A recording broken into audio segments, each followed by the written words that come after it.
So we're going to go to choose files and wherever your files are, and what I'm going to do is I'm going to select multiples at one time by holding down the shift button and then some arrows. So it's going to select all of them.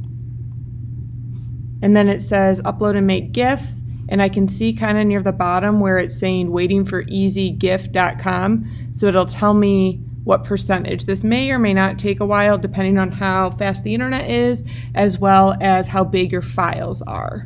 So once I've got these, you're going to want to make sure that they're in the correct order, meaning that they're, the way you want them, not having them where one's at the signal or the synapse, the signal's at the end where it should be at the beginning. You're going to want to change that delay to 1 for each of them.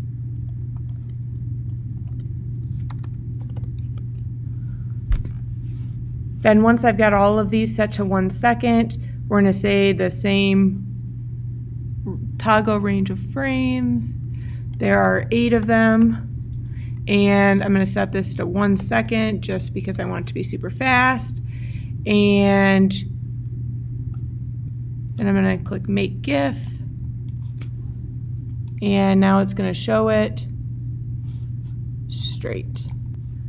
Now that I've got my GIF, I want to make sure that I save it.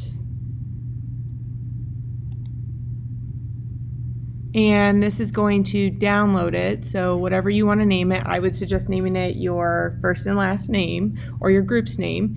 And you're going to save it. And you downloaded it. And then pretend that this is your assignment with your document questions. You're going to go to Insert, Image, Upload from your computer, and then select it, and it should be good to go right in there.